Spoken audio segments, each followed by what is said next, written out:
Toi qui es là et qui es toujours disposé à écouter la parole de Dieu.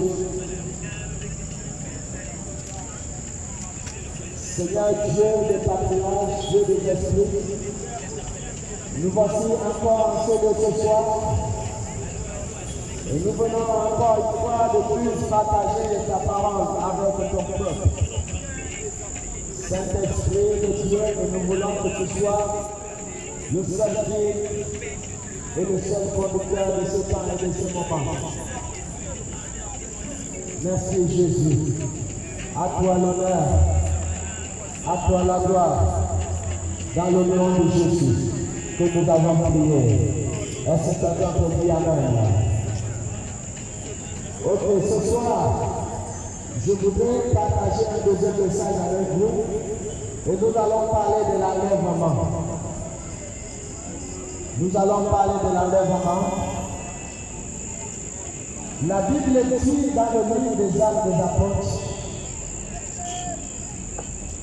la Bible dit que lorsque Jésus était prêt à être enlevé au milieu des disciples, et que après avoir parlé aux disciples, la Bible dit qu'il fut enlevé au milieu d'eux. Et la parole de Dieu dit qu'il y a deux personnes qui étaient habillées en blanc, qui ont dit aux personnes qui étaient là, ô hommes galiléens, pourquoi restez-vous regarder au ciel? Il dit la même manière que Jésus est parti et monté devant vous. Il dit c'est la même manière que Jésus va revenir pour pouvoir enlever son église. Jésus revient pour enlever son église.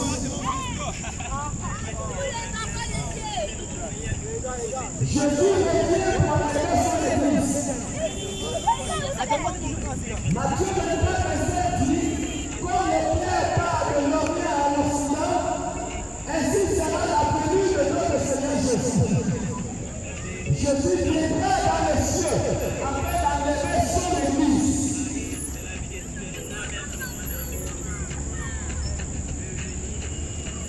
Mes frères, ça serait un jour terrible.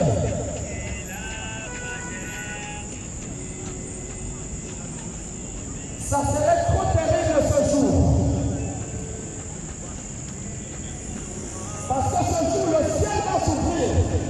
Selon les Écritures, Jésus viendra avec les anges.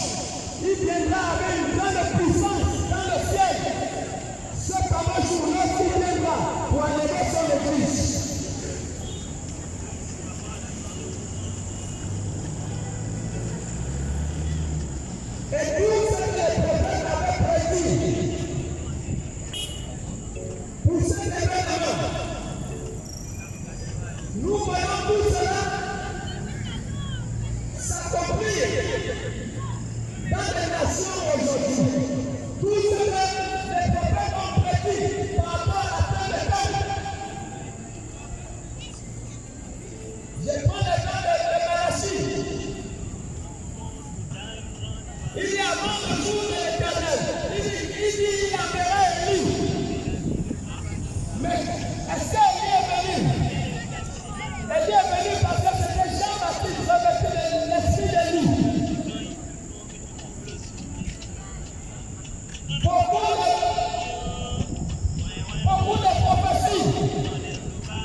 Apocalypse 27 dit, rien de souillé n'entrera à la vie, ni personne qui se livre à l'abomination ou au mensonge, rien de ceux qui ont le nom écrit dans le livre de vie de l'agneau.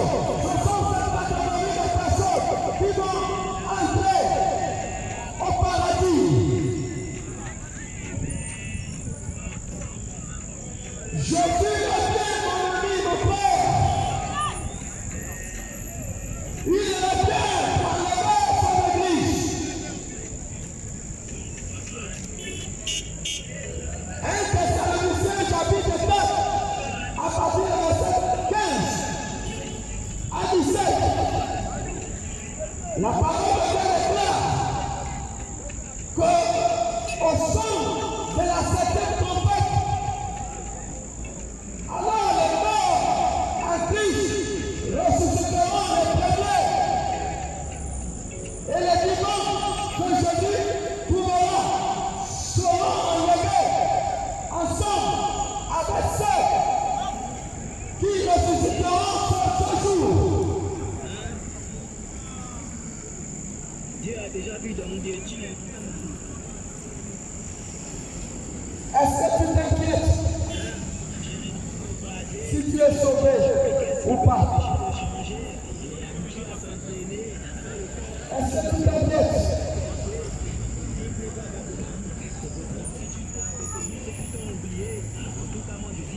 Ce bonjour, beaucoup de personnes vont pleurer. Beaucoup vont pleurer. Pourquoi? Parce qu'ils ne sauront pas pourquoi.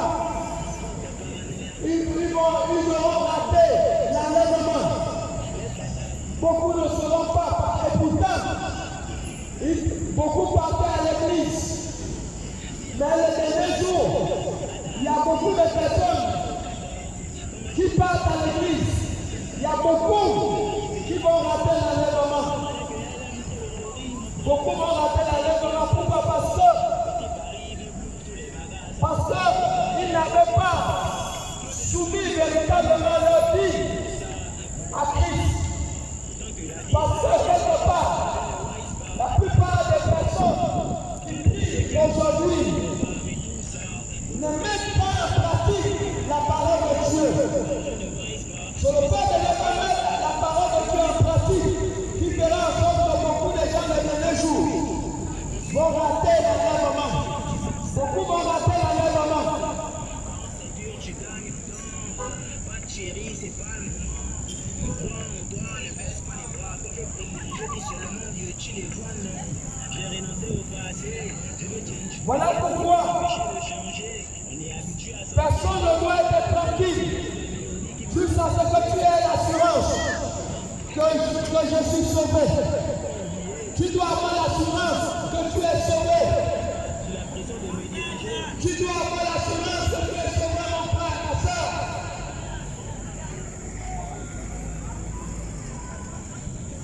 La parole de Dieu déclare, à quoi servira-t-il à un homme de gagner le monde s'il perd son âme? Ça te sert à quoi? Ça te sert à quoi de gagner le monde si tu n'es pas sauvé? Si tu n'es pas sauvé?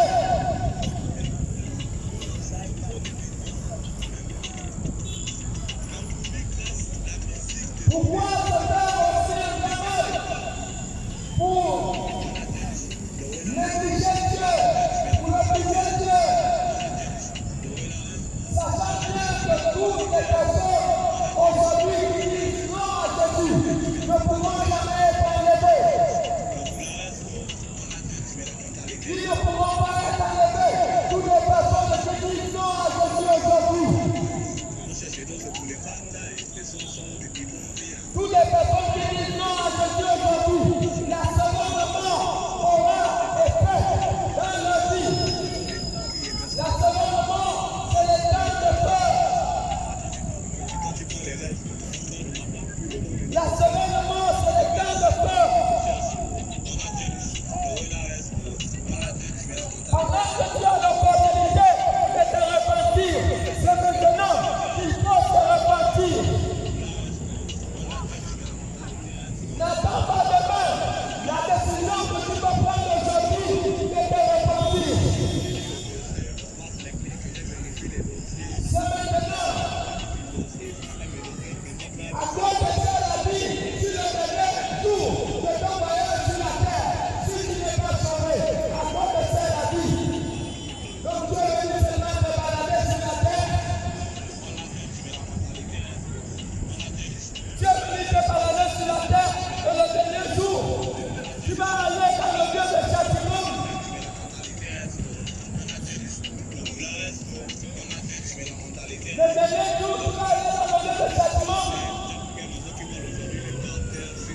sa famille. Il a plaidé pour sa famille. Il savait qu'il avait fait l'erreur pendant qu'il vivait. Il savait qu'il avait fait l'erreur pendant qu'il vivait de négliger Dieu. Et c'est cette erreur que beaucoup de gens font aujourd'hui. Pendant qu'ils vivent, ils négligent Dieu, mais ils ont une chose, qu'un jour, ils vont mourir. C'est ce que l'homme vit.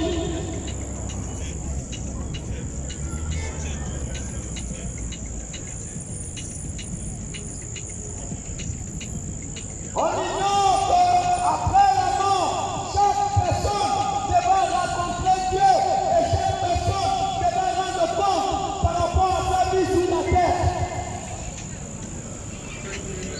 Après la mort, tu dois rencontrer Dieu, mon frère, ma soeur. Ce n'est pas des histoires. Ce n'est pas des histoires. La dame a couru pour découvrir la vérité de l'autre côté. Nathan va mourir pour découvrir la vérité de l'autre côté.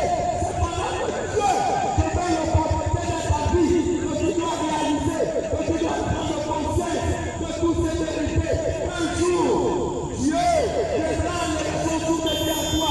Mais qu'est-ce que tu diras devant Dieu? Qu'est-ce que tu diras?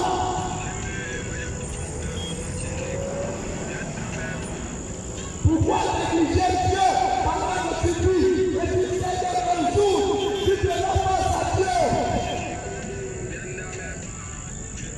N'as-tu pas peur de rencontrer Dieu étant coupable? N'as-tu pas peur de rencontrer Dieu le dernier jour étant éloigné de lui sans avoir une alliance avec lui?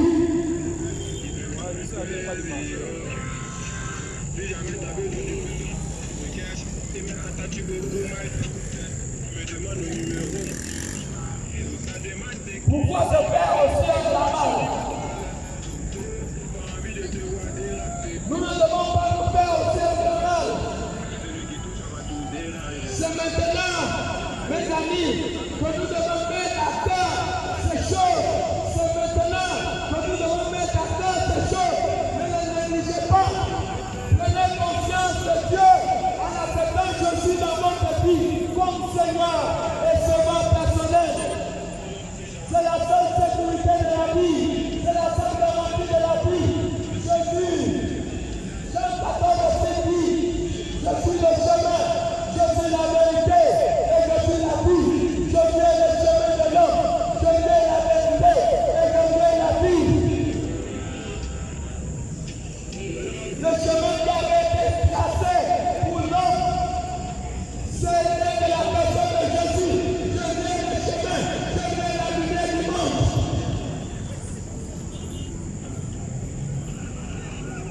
Donc voilà pourquoi nous devons prendre à cœur ces choses. Nous ne devons pas les négliger. Ne les négligez pas.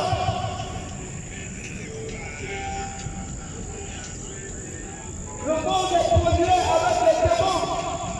Le monde est produit avec la sorcellerie. Vous ne pouvez jamais vous en sortir sans Dieu. Jean chapitre 15. La Bible dit qu'en haut, sans moi, il dit vous ne pouvez rien. Jésus dit que sans lui, nous ne pouvons rien. Et c'est la vérité. Sans Jésus, où iras-tu?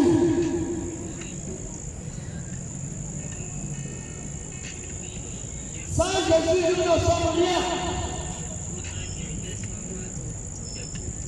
Un jour, le Seigneur viendra pour mettre fin à tout système de choses sur la terre. Le Seigneur viendra pour pouvoir enlever son église. En un clin d'œil, il y aura des disparitions sur la terre. Tous ceux qui ont marché, tous ceux qui ont accepté Jésus et qui ont marché dans la vérité, dans la justice, qui ont servi Dieu, qui sont passés par les eaux du baptême, ce n'est que ces personnes qui seront enlevées. Ce sont ces personnes qui seront enlevées. Mon frère, ma soeur, c'est maintenant quelque chose peut se passer à n'importe quel moment. Regardez les stabilisations totales du monde. Ce n'est que l'accomplissement de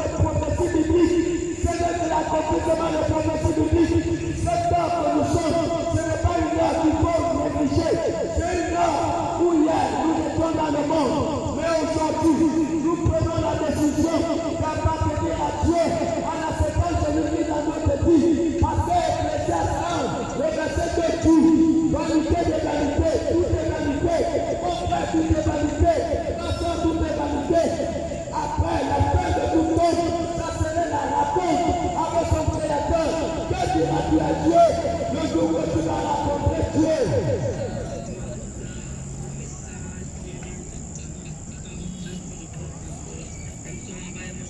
La même chose qui s'est passée en Égypte, c'est la même chose qui va se passer dans ce monde actuel.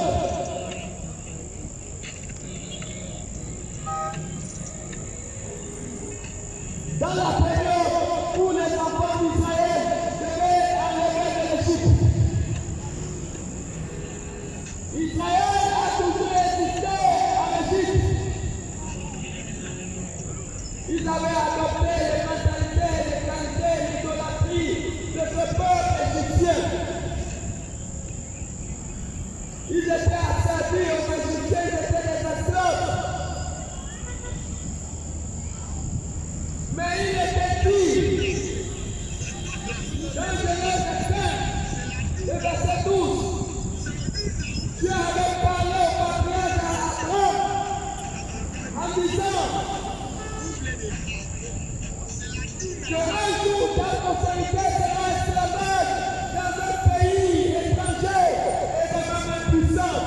J'irai et je les ferai sortir de ce pays. Il était dit que ce peuple devait sortir de l'Égypte.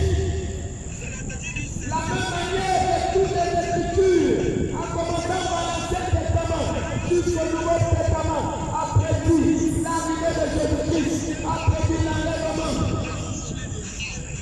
Vous devez savoir que Dieu n'est pas un homme pour se répartir.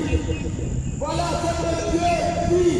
Il finit toujours par l'accomplir.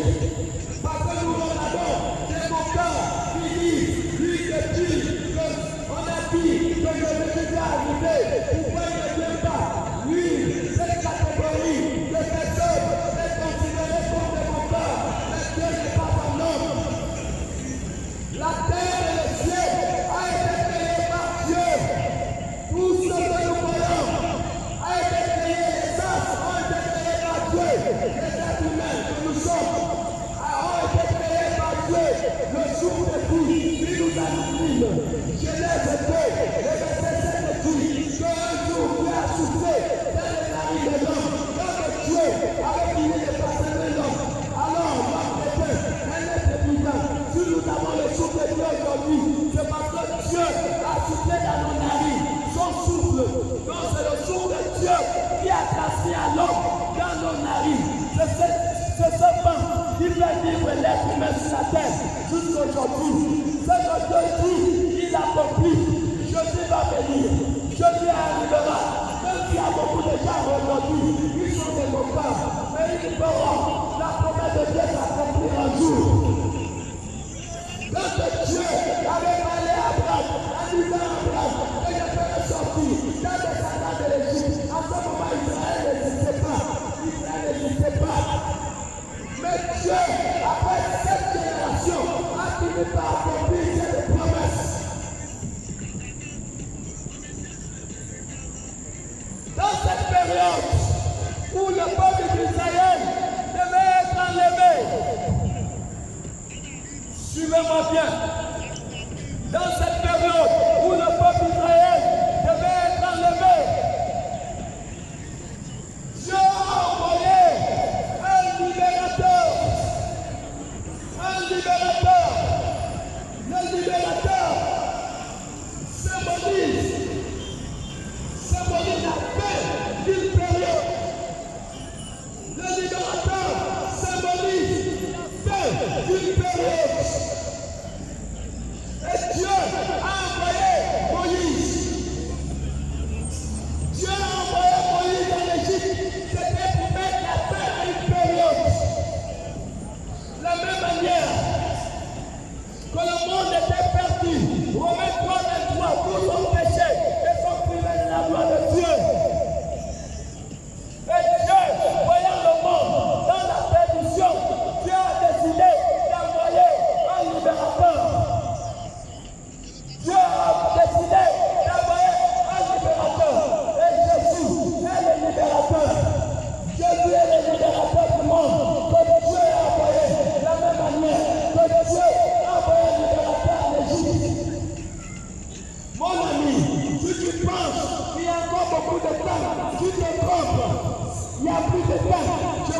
voiture, dans le nom de Jésus-Christ, dans le jour de serviteur, quelque chose peut se passer à n'importe quel moment. Jésus va venir dans le ciel et tout le monde le verra. Même ceux qui l'ont persécuté le verront. Jésus va bientôt venir. Il n'y a plus de temps. Mon frère, ma soeur, il n'y a plus de temps. C'est le moment qu'il faut se repentir. C'est le moment qu'il faut être sincère. C'est le moment qu'il faut être sérieux. Dites-moi, quand Moïse est parti en Égypte, Moïse a fait 10 ans en Égypte. Bien sûr que la Bible ne nous détermine pas exactement combien d'années. Quand Dieu a envoyé Moïse en Égypte, combien de temps il a fait. Mais moi, dans la méditation de la parole de Dieu, moi je ne pense pas que Moïse a fait une longue période en Égypte. Moïse n'a plus duré en Égypte. Dieu a frappé les Égyptiens de toutes sortes de fléaux. Jusqu'au dernier fléau, qui était la mort de tous les enfants des Égyptiens, tout premier-né, devaient mourir. C'était le dernier fléau que Dieu avait frappé les Égyptiens avant que le peuple d'Israël soit libéré.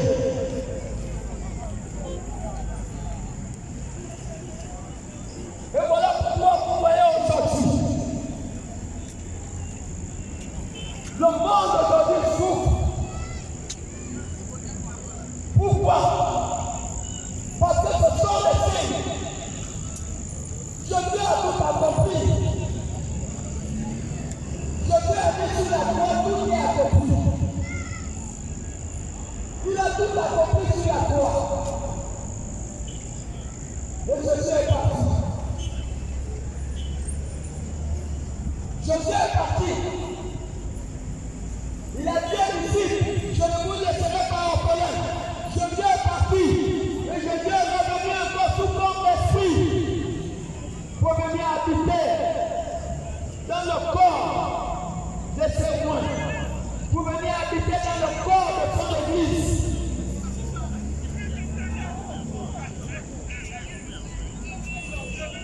Alors le temps est venu. Nous devons comprendre que tous les signes sont là. Tous les signes sont là. Les signes qui montrent que Jésus-Christ arrive et Dieu sont là.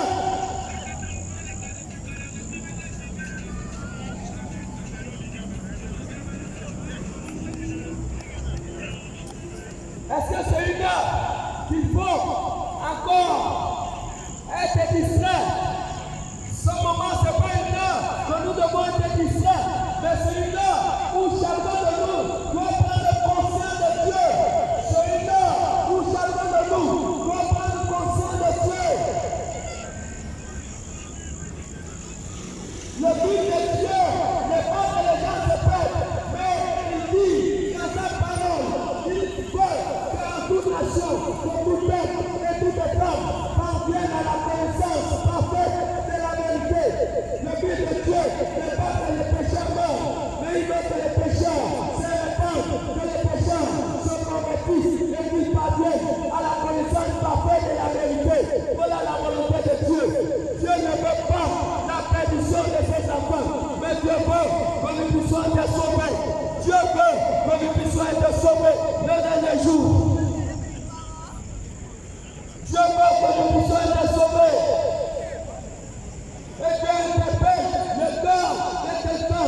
Apocalypse 3, je lui dis, je connais la tête. Si je veux entendre ma voix et ouvre la porte, il dit, j'entrerai. Et Dieu, le Seigneur Jésus, vient de le poigner dans le cœur de quelqu'un d'enseigner ce soir. Jésus vient de le poigner dans le cœur de quelqu'un d'enseigner ce soir. Peut-être pour toi, tu es à l'église. Et que tu ne dis pas véritablement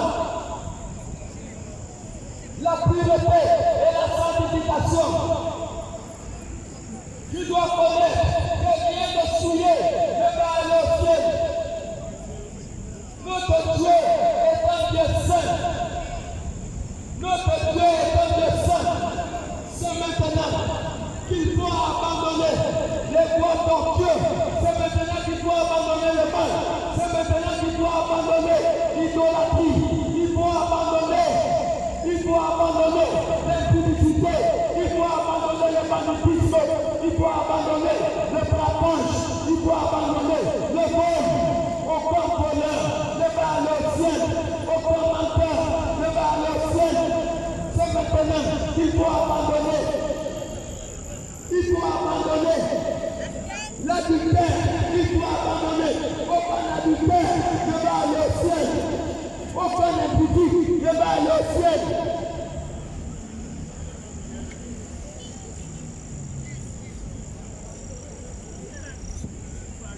La volonté de Dieu est que nous puissions être sauvés.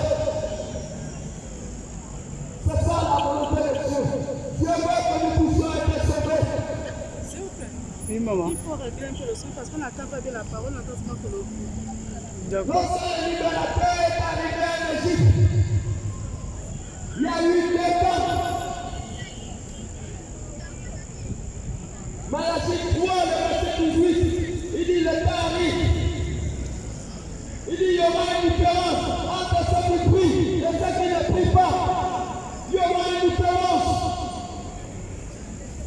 Quand Moïse, avant que Moïse aille en Égypte, il y avait un seul temps.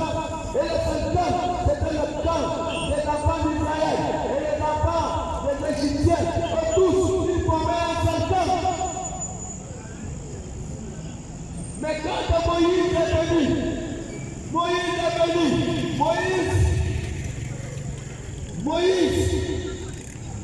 a été connu au milieu de ses jours comme étant le libérateur. Moïse a parlé à ses frères que l'Éternel m'a envoyé vers vous afin de vous libérer du pouvoir de Pharaon, de vous amener dans le désert afin d'adorer l'Éternel votre Dieu. À partir de ce moment, ce peuple s'est aligné derrière Moïse. Ce peuple s'est aligné derrière Moïse. La même manière, Jésus est venu. Jésus est venu. Jésus est venu, il a accompli sa mission. Jésus est venu pour appeler les premiers perdus de la maison d'Israël. Beaucoup ont cru à sa parole et beaucoup l'ont suivi.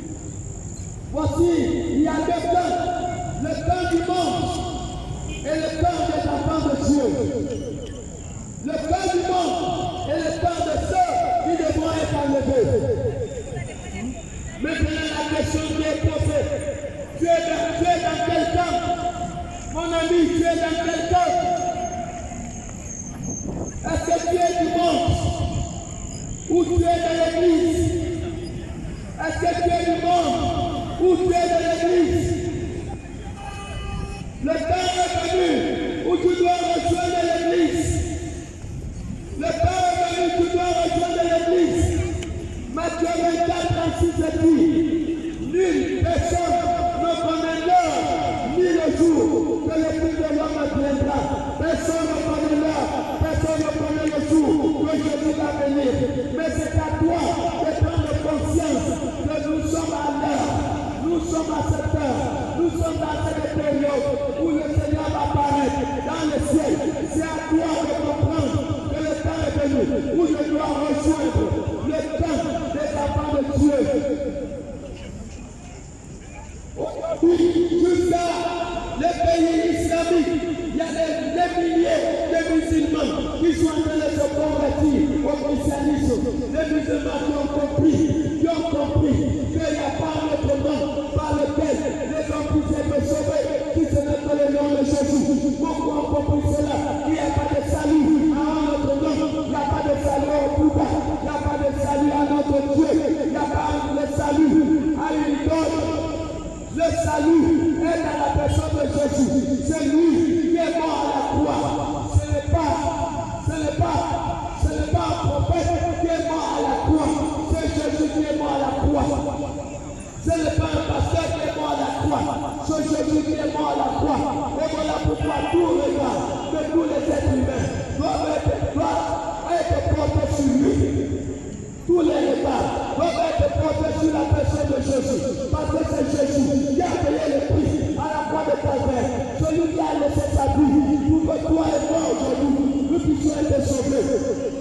celui qui a laissé sa vie. Voilà pourquoi nous devons avoir la foi en sa personne. Nous devons avoir la foi à la personne de Jésus. Jésus lui-même dit, dans Luc 18, le verset 8, il dit lorsque je reviendrai, est-ce que je trouverai la foi sur la terre? Est-ce que Jésus va trouver la foi sur la terre lorsque Jésus va revenir? Est-ce que Jésus va retrouver la foi?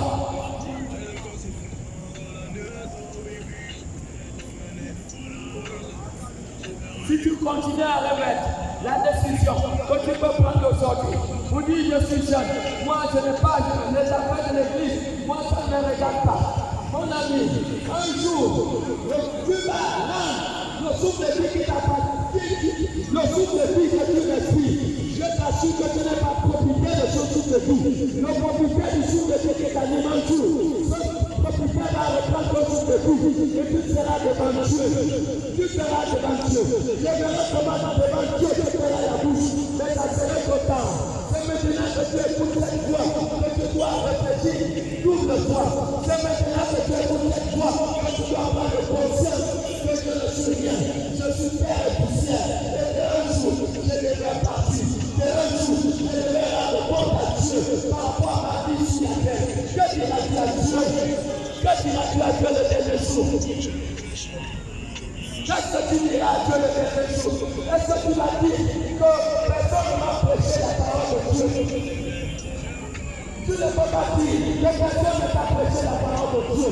Parce que Jésus ne pourra pas revenir sur la terre jusqu'à ce que toutes les nations, jusqu'au dernier homme, aient entendu parler de Jésus. Voilà pourquoi vous voyez, Matthieu 24, le verset 14 de tout. Cette bonne nouvelle du royaume sera prêchée jusqu'aux extrémités de la terre pour servir de témoignage. Alors viendra la fin. Donc la parole de Dieu n'est pas prêchée simplement pour convertir les gens, mais la parole de Dieu est prêchée aussi pour servir de témoignage, pour que lancer les hommes vont se retrouver devant le jugement de Dieu. Comment je peux te dire, Seigneur, je n'ai point entendu ta parole. Parce que la parole de Dieu est là pour servir aussi de témoignage. Personne ne pourra donner Dieu tort devant le jugement divin. Personne ne pourra donner Dieu le tort devant le jugement divin. Chacun rendra compte de ses actions sur la terre. Chacun rendra compte de ses actions sur la terre. C'est maintenant que tu entends la voix de Dieu que tu dois regretter. Toute fois, si hier tu étais dans le monde, tu dois comprendre que je me suis amusé pendant 20 ans, pendant 30 ans. Cela ne m'a rien servi. Je n'ai pas de millions en banque. Je n'ai rien. Oui, en ce temps qui me reste, je dois le consacrer dans une vie nouvelle avec Dieu. Je dois consacrer ces derniers temps qui restent dans une vie nouvelle avec le Seigneur Jésus. Voilà une bonne réflexion. Pourquoi va te perdre? Pourquoi rater le ciel? Pourquoi rater le ciel? Pourquoi ne pas prendre conscience de ces choses? Pourquoi être ignorant de ces choses? Alors que la Bible ne ment pas. C'est un lieu de tourment. Va consulter Apocalypse chapitre 20, le verset 13 à 14. La Bible dit que les morts vont rendre les morts qu'ils ont pris. La mer rendra les morts qu'ils ont pris. Le Seigneur des morts sera jeté dans le temps de feu. La mort sera jetée dans le temps de feu. Et le verset 15 de tout, quiconque ne peut pas trouver qui dans le lieu de vie, puis jeté dans le temps de feu. Alors mon frère, ma soeur, comment tu as conscience? Tu n'as pas été créé comme un animal. Tu sais bien que la parole de Dieu c'est la vérité. Tu sais bien qu'un jour tu vas mourir. Tu sais bien qu'un jour tu seras face à Dieu. Mais pourquoi être ignorant jusqu'au point que pendant que tu vis, tu prends le conscience de ces choses. Donc tu as tant roulé. Après ce mois-là, c'est là que tu vas aller réfléchir. Tu dis que qu'est-ce que je fais? Tu ne vois pas que à partir de là, il y a un petit problème. Il y a un petit problème au frère. C'est pendant que tu vis, prends conscience. Et si tu te dis, la parole de Dieu écoute, ça ne regarde. Moi, je suis venu là, en tant que serviteur du ciel, je fais ma part. Je suis la voix qui est dans le désert. Alors, si tu entends la voix et reconnais la voix de ton Seigneur, dois prendre conscience de ta vie. Bien aimé, la voiture a la roue de secours. Mais toi, tu n'as pas une vie de secours. Le jour que ton cœur s'arrête, c'est fini pour toi. Tu n'as pas une vie de secours. Tu dois le connaître. Un jour, tu partiras. Mais qu'est-ce que tu diras à Dieu? Est-ce que tu as réfléchi à ça? tu as réfléchi un jour que tu vas comprendre devant le tribunal de Dieu que tu as dit à Dieu. Est-ce que tu as réfléchi à cela? La vie te donne quoi? Je veux voir comment tu vas amener ton argent. Le jour que Dieu viendra sur toute vie, je veux voir comment tu vas amener ta voiture. Le jour que Dieu viendra sur toute vie, je veux voir comment tu vas mettre ta société dans ta tombe. Le jour que Dieu viendra pour enlever sur toute vie. Comprends, est-ce que c'est sûr? Tu peux comprendre avec moi que l'homme n'est rien. L'homme n'est rien. La vérité c'est Dieu. La vérité c'est Dieu. Maintenant, peu importe la place du peuple, la place est validée. Toutes ces choses sont validées. La vérité c'est Dieu. La vérité c'est Dieu. La vérité c'est Dieu. Mon frère, on va te dire ça combien de fois. Ma soeur, à part ça, il y a bien. Beaucoup de filles ont mené la vie de la bien. Aujourd'hui, ils sont dans le cercueil. Pouvoir comme tu as prêté la voix qui va te faire mourir avant ton temps. Pourquoi te faire mal? Pourquoi te faire mal? Le jour que tu pars, et c'est ce jour que tu vas te retrouver à t'utiliser devant le jugement de Dieu. Pourquoi te faire aussi un travail? Pourquoi tu ne t'aimes pas? Pourquoi tu ne t'aimes pas? Après ma soeur, laissez-moi d'être l'amour. Mais tu as dit la vie de toi. C'est prendre conscience de ton créateur. C'est prendre conscience de ton Dieu. C'est prendre conscience de ton Dieu. C'est ça l'amour du monde. J'aime moi-même. J'aime moi-même. Si tu t'aimes toi-même, je prends conscience de Dieu. Prends conscience de Dieu. Je le répète encore. Ne néglige pas Dieu. Dieu est la clé de la vie, la clé de la sécurité, la clé de la longévité, la clé du bonheur, la clé de l'élévation, la clé du salut. C'est Dieu, par Jésus qui l'a envoyé. C'est lui l'intermédiaire. Pourquoi te faire mal? Pourquoi aller dans le lieu de tourment? Là-bas, il n'y a pas de vie pour elle. Là-bas, il n'y a pas de professeur. Là-bas, il n'y a pas d'accord. C'est un peu qui brûle là-bas pour l'éternité. C'est un peu. En enfer, il n'y a pas l'eau. Ici, tu peux boire l'eau. En enfer, il n'y a pas de cabine. Tu seras nu comme tu es sorti du ventre de ta mère. En enfer, il n'y a pas la mort. Pourquoi peux-tu te faire du mal? Que tu viens sur la tête, tu souffres. Le jour que tu pars, tu vas encore souffrir de l'autre côté. Attends, c'est une souffrance éternelle. Mon frère, c'est une souffrance éternelle. Ce n'est pas la blague. Il ne faut pas découvrir cette vérité quand tu es mort. Ce n'est pas la blague. C'est pendant que tu vis que tu dois découvrir cette vérité. C'est maintenant, mon ami. C'est maintenant. Ne va pas découvrir cette vérité de l'autre côté. L'autre côté, il risque d'être trop tard pour toi. Ça risque d'être trop tard pour toi.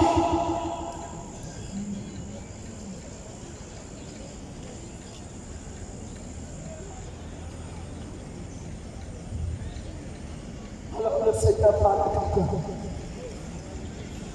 Le Seigneur est en train de parler à quelqu'un. Il va révéler. Il va révéler. Quel malheur pour ceux qui vont rater l'enlèvement. Quel malheur. Il n'y a pas de malheur qui est de rater l'enlèvement.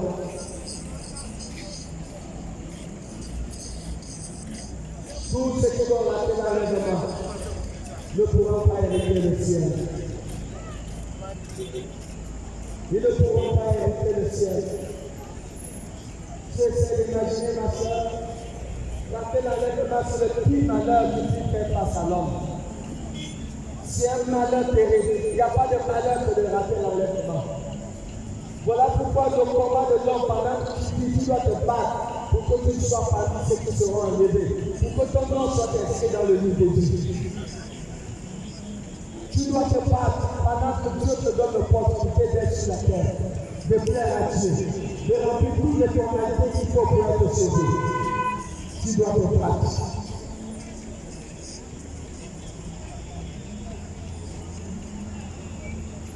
Pourquoi rater l'enlèvement?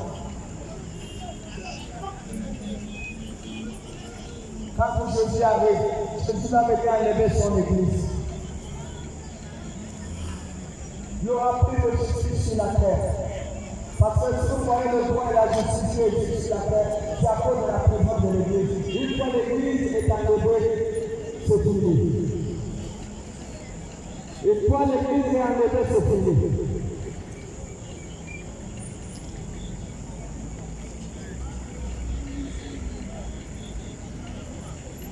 Alors, je crois qu'on va s'arrêter par là. Si quelqu'un a des oreilles, vraiment qu'il écoute la voix de l'Esprit ce soir.